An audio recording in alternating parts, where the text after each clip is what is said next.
Hey YouTube, so I just wanted to do a quick video on my new wheel setup for track time or track days. Currently, I have been running these Wet Sport wheels, which are very light and very aggressive.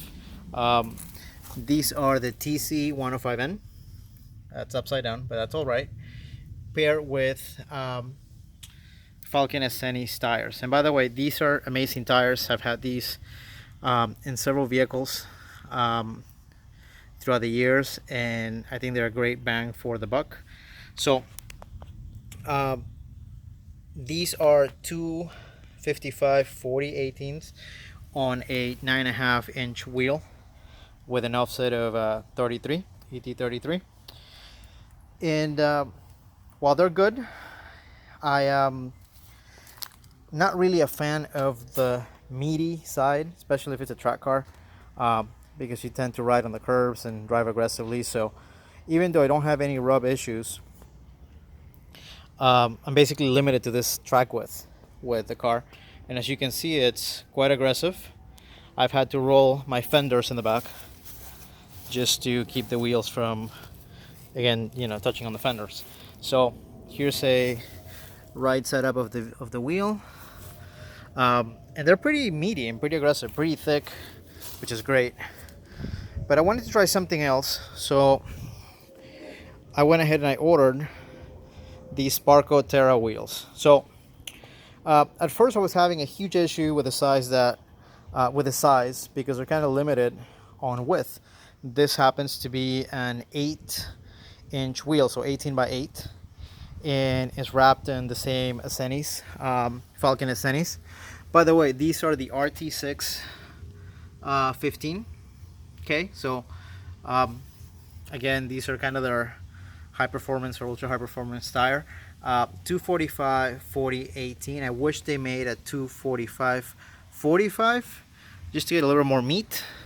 But the reason why I'm favoring the setup slightly more in terms of first impressions is that even though it's not, or it doesn't have as an aggressive of an offset as my previous wheels, it allows me the flexibility to run spacers. So I have extended studs and lug nuts and so forth to go with that. So I like having the flexibility of being able to run, a 5mm, a 10 or 15. These are 10 millimeters, and it tucks in the wheel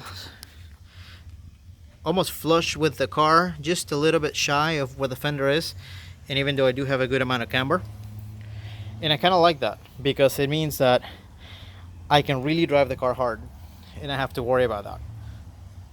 In terms of the look of the car from the side, well, I think it looks pretty sweet. The black on black with the carbon, which is I think what I needed, or what the car needed to kind of fill that, kind of tie those elements in.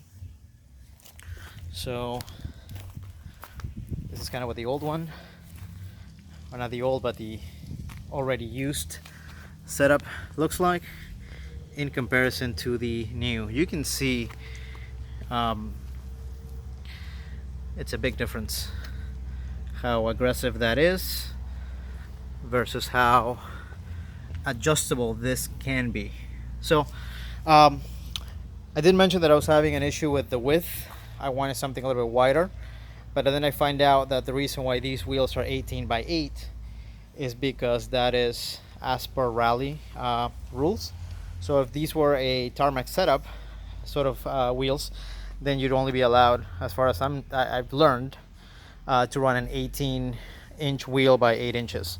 So at least I'm kind of running, not that this is a rally car or anything like that, but it makes me feel better that at least that's kind of, there's some reasoning about that size on that. I'm hoping that these wheels do perform well. Oh, and then the one last thing I wanted to address, and sorry for the long video and the rambling, is the weight. So I set up my scale out here with laptop all the way in the back there, and there is a 6-pound difference between this setup being the lighter of the two at 44 pounds, and this one obviously being 6 pounds heavier. Um, I really don't foresee that being an issue. I mean, if you start looking at the specs, I mean, this is a much uh, aggressive setup, a lot thicker wheels, thicker rubber on it than what this is. Um, so everything seems to indicate that this is kind of a bad trade-off, but let's see. One of the things that I really appreciate is that these wheels are priced extremely nicely or extremely well for a track setup, so I can replace a wheel for $120, whereas one of these puppies are extremely expensive, and I fund my own tracking, so I was always a little worried about that.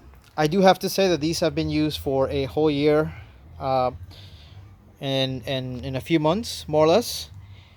They have about maybe 5 or 6 track events, and they've held quite well going over curbs and basically track duty. That means the heat from the brakes, the heat and stress from just all the forces and going left and right.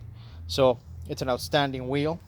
Uh, Perhaps in the future, if I were to order this, I would get a maybe not 9.5, but maybe a 9 or an 8.5 with a slightly less aggressive offset, so that I can have the same degree of adjustability as I'm going to be having with these wheels. So look wise, I think it's looking pretty sweet, pretty sharp. Looks very rally like, which I do like, kind of to change things a bit. And yeah, I hope you found this informational. Sorry about the rambling and the long stuff. I don't really script these, so we'll chalk it up to that. But if you found it useful, give me a like, and ask me any questions, or I'd like to hear your thoughts on the wheel selection. Is it worth it going to a thinner wheel, considering cost, availability, and adjustability, or would you have stayed with a fatter wheel? All right, let me know. Thanks.